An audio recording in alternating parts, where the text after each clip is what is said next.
Some encounters change lives forever, and others expose the truth hiding in plain sight. When a black elderly woman is harassed by police officers who don't know who she is, one phone call flips the script in a way no one saw coming. What happens when the wrong person is pushed too far? Before we get into this jaw-dropping story, let us know in the comments. Have you ever witnessed an abuse of power? Evelyn Marshall didn't need much from the world these days. At 73 years old, she had lived through enough injustice to recognize it before it even reached her doorstep. She had seen it in the way people locked their car doors when she walked by, in the way store clerks followed her just a little too closely, and in the way neighbors glanced out their windows when she strolled down the block in her Sunday best. Some things never changed. But this was different. Evelyn had just finished her weekly grocery run at a small local store, one of the few businesses that hadn't been swallowed up by gentrification. The plastic bags dug into her fingers as she walked slowly toward her car, her back aching from years of carrying burdens that weren't hers to bear. She had just placed her bags in the trunk when she heard it, a short, clipped whistle. The kind that wasn't meant for animals or friends, but for control. "Ma'am." Evelyn turned, adjusting her glasses, her brows lifting as she took in the sight of two uniformed police officers approaching her. One, a tall, broad-shouldered man with a buzz cut and mirrored sunglasses that hid his eyes. The other, shorter, younger, rookie energy all over him, shifting on his feet like he wasn't sure why they were even stopping her. "Yes," she asked, her voice polite but firm. "Need to see some ID," the taller officer said, his voice carrying the weight of someone who expected to be obeyed without question. Evelyn frowned. "Excuse me?" "Just a routine check, ma'am," the rookie cut in, his tone softer but unsure. "We got a report about suspicious activity in the area." Evelyn's lips pressed into a thin line. Suspicious activity? She had lived in this neighborhood longer than most of the houses had stood. She had watched the streets change, had seen the faces shift from familiar to foreign. But suspicious? The only thing suspicious about her right now was the color of her skin, to men who saw a threat where there was none. "And what activity might that be?" she asked, crossing her arms. The taller cop lifted his chin.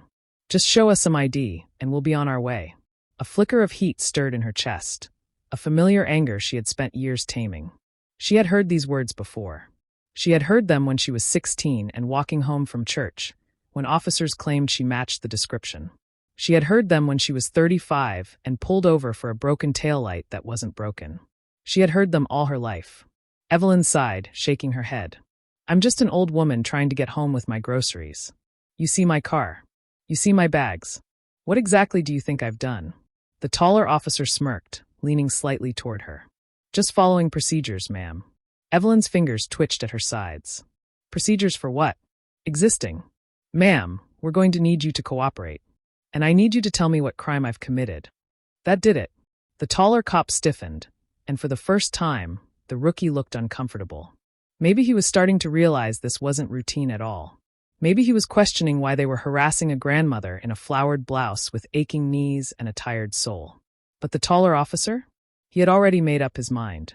His hand hovered over the radio at his shoulder. "Are you refusing to comply?" There it was. The threat. The unspoken warning that things could go sideways real fast if she didn't play her part. Evelyn took a slow breath. She had survived Jim Crow, the civil rights movement, redlining, and a lifetime of being treated as less than. And yet, somehow, she still had to justify her right to be in her own neighborhood. She reached into her purse, not for her ID, but for something far more powerful. Her phone. The rookie tensed, watching her movements, but she didn't rush. She had learned long ago that sudden moves could cost people like her their lives. She scrolled through her contacts, tapped a name, and held the phone to her ear. The taller officer frowned. "Who are you calling?" Evelyn didn't answer. The line rang once. Twice. Then, a voice. Sharp. Professional. "Ma." A slow smile curled at the edges of Evelyn's lips. She tilted her head slightly, letting her eyes linger on the officers just long enough for doubt to creep into their expressions. "Hello, baby," she said, her voice light, conversational. Like she wasn't standing in the middle of a grocery store parking lot being interrogated for simply existing. "I seem to be having a little trouble here." The taller officer shifted.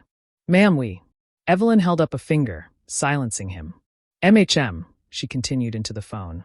"Couple of officers stopped me, asking for ID. No real reason given." A pause. Then, the voice on the other end sharpened. Where are you? The taller officer's smirk faded. He exchanged a glance with his partner.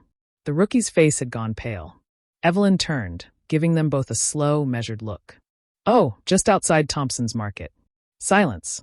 Then a clipped, professional response. Stay put.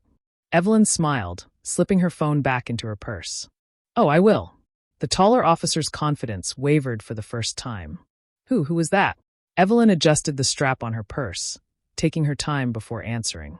Then, with a voice as steady as a judge's gavel, she said, My daughter. She let that settle for a moment, watching as confusion flickered across their faces. And what does your daughter do? The rookie asked, almost afraid of the answer. Evelyn gave him a long, knowing look.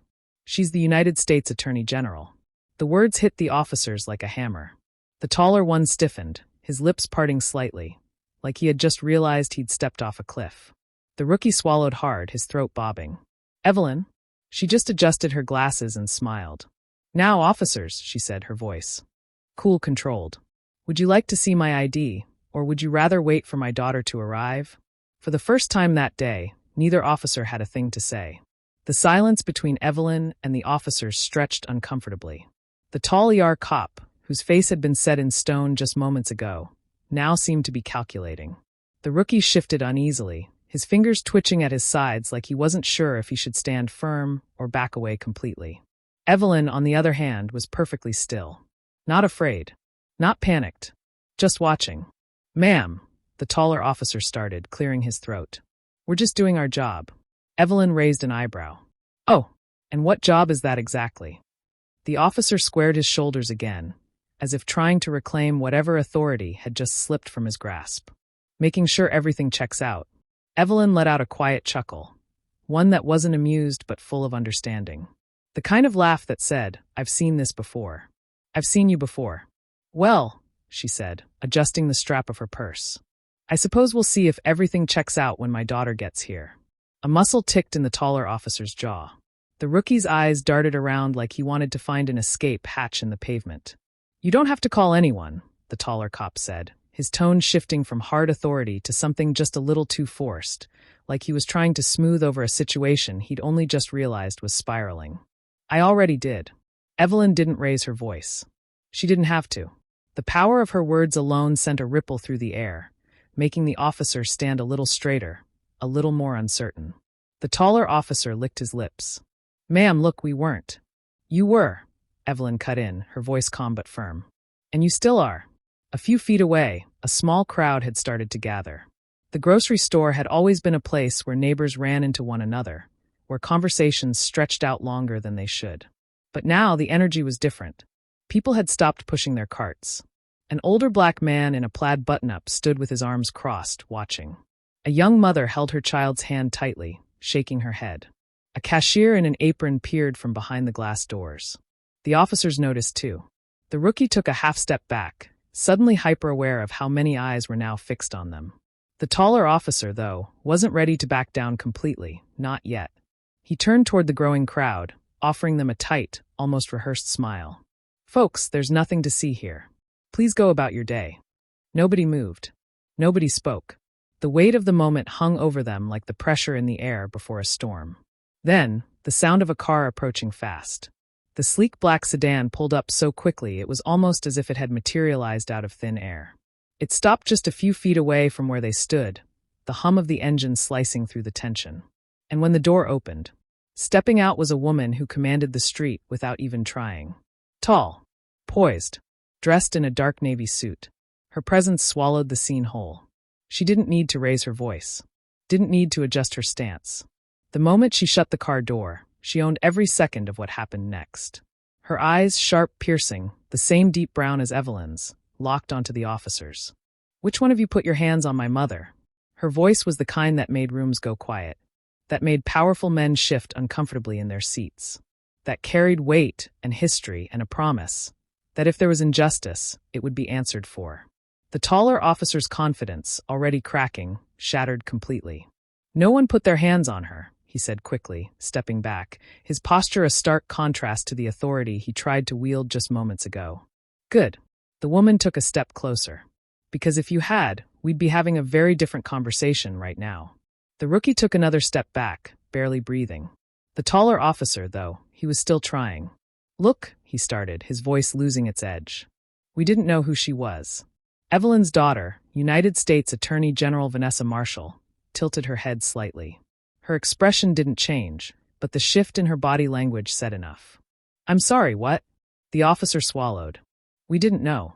"So you mean to tell me," Vanessa said, her voice like a blade being drawn from its sheath, "that if my mother wasn't my mother, if she was just another black woman minding her business, you would have treated her differently?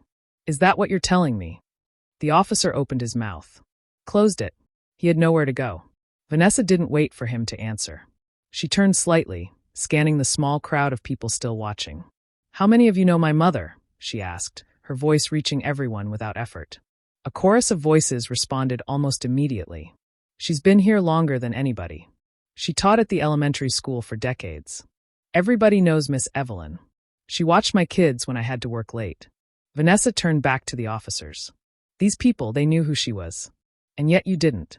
You assumed. You harassed her. And now what? You want to explain it away? You want to act like it's just a misunderstanding." Neither of the officers said a word. Vanessa took another step closer, her voice quieting just enough to make them lean in. "Let me tell you something," she said. "I have spent my entire career holding men like you accountable. I know every law, every policy, every loophole you think you can hide behind. And if you think for 1 second that this ends with you walking away without consequences..." She let the sentence hang there unfinished. But it didn't need finishing. The promise of what came next was enough. The taller officer straightened as if he was about to say something. But Vanessa had already turned away from him. She faced Evelyn now, her face softening in the way it only did for her mother. "You okay, Mama?" Evelyn, who had remained still and patient throughout the entire ordeal, nodded with a small smile. "I'm fine, baby," she said, placing a gentle hand on her daughter's arm. "Just tired." Vanessa exhaled through her nose. "Some." Off the tension in her shoulders loosening, she nodded once, then turned back to the officers. "You two," she said, "are going to hand over your badge numbers and full names right now. And then you're going to go back to your department and let them know that this," she gestured between them, "is far from over." The rookie didn't hesitate. He pulled out a notepad, scribbled down his information, and handed it over. The taller officer hesitated just a fraction too long. Vanessa didn't flinch. "I will make one phone call and have your entire precinct on their knees before sunset." Do you really want to test that?" The man's lips pressed into a thin line, but he handed over his badge number. Vanessa took the papers, tucking them into her pocket like they were nothing more than receipts. Then, without another glance at them, she turned back to Evelyn. "Let's go home, Mama." And just like that, it was over. Or at least for now. The moment Evelyn and Vanessa left the grocery store parking lot, the world outside had already started to shift. It wasn't just another case of police harassment that would disappear into the folds of the news cycle. Not this time. By the time they reached Evelyn's home, a modest, well-kept house with a porch swing that had held more memories than some people had years, Vanessa's phone was already vibrating nonstop. Texts, emails, calls. People who knew people who had already heard. People who wanted statements. Evelyn watched her daughter navigate it all with that same calm, steely presence she had always admired. It didn't matter that she was one of the most powerful legal minds in the country.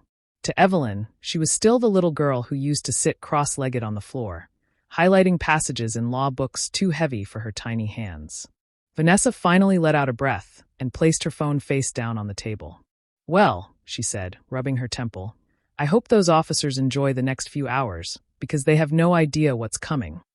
Evelyn sipped her tea, watching her daughter carefully. "What exactly is coming?"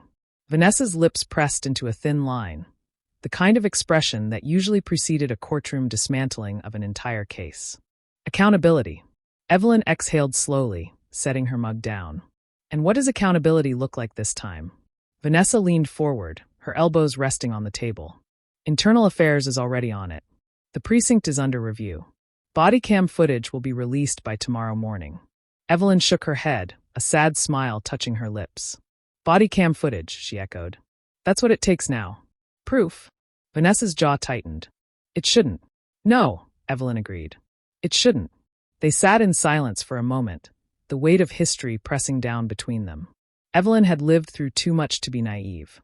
She had seen men in uniforms with more power than they deserved walk away from worse. She had seen people protest, beg, demand justice, only to be handed excuses and unfortunate misunderstandings instead. And yet, this time, she had something she never had before, a daughter with the power to change the ending. Vanessa's phone buzzed again, and this time she picked it up. She barely had time to say hello before the voice on the other end launched into a frantic spiel. Evelyn could hear the urgency, the clipped, anxious words spilling from whoever was on the other end. Vanessa nodded once, twice. "Send me the statement. I'll approve it." She ended the call, took a breath, and looked up at her mother. "It's already everywhere. News stations are covering it. Social media is running wild. They're calling it grocery store profiling." Evelyn let out a small, tired laugh. They had to give it a name, huh? They always do. Outside, the neighborhood was quiet. But Evelyn knew that wouldn't last. She had seen the looks in people's eyes back at the store. She had felt the shift in energy. This wasn't just about her anymore. Vanessa stood, rolling her shoulders back. "I need to make a few calls. This isn't just about those two officers. It's bigger than them." Evelyn nodded, watching as her daughter stepped into the living room. Already moving, already strategizing. This was what she did. She took injustice and turned it into battle plans. She took violations and turned them into legal reckonings. Evelyn picked up her tea again, but before she could take a sip, there was a knock at the door. She wasn't surprised. When she opened it, she was met with familiar faces. Neighbors. Friends. People she had known for years and some she barely recognized. But all of them had the same look in their eyes, anger, determination. "Miss Evelyn," said Mr. Green from 2 houses down, his voice rough with something that wasn't quite rage but was close enough. "We heard what happened. We're not letting this slide." Evelyn sighed, stepping back and gesturing for them to come in. She knew this wasn't just about her anymore. It never was. Within minutes, her living room was full. Conversations overlapped, voices rising and falling with shared frustration, with questions about what came next. Do we protest? Do we demand those cops get fired? We can't let this be another one of those stories that just fades away. Vanessa reappeared from the hallway, her presence commanding the room the second she stepped into it. The conversations died down, all eyes shifting to her. "I know everyone's angry," she said, voice firm but measured. "And you should be." She looked around the room, taking in the faces, the concern, the exhaustion. "This isn't new," she continued. "We all know that. My mother knows that better than anyone." Evelyn felt the weight of her daughter's words, the truth in them. "But here's what we can do," Vanessa went on. "We make sure this doesn't disappear. We make sure those officers are held accountable. And we demand better, not just for my mother, but for everyone else who doesn't have a daughter sitting in the U.S. Attorney General's office." A murmur of agreement rippled through the room. "We have the media's attention," Vanessa said. "We use it. We let them tell the story, but we make sure it's our story." Evelyn watched as the people around her, people who had felt helpless for so long, began to sit up straighter. A woman near the doorway, someone Evelyn recognized from the local church, spoke up. "What can we do?" Vanessa's gaze swept across the room, her mind already moving 100 miles ahead. "Show up. Speak up. Share the footage when it drops. Right. Call. Make them listen." The energy in the room shifted again, no longer just frustration but action. Evelyn sat back, watching as her daughter took control of the storm. She had always been strong, but now she was unstoppable. Vanessa took a deep breath, glancing at her watch. "I need to go back to DC by morning. But before I do, we make sure the next steps are clear."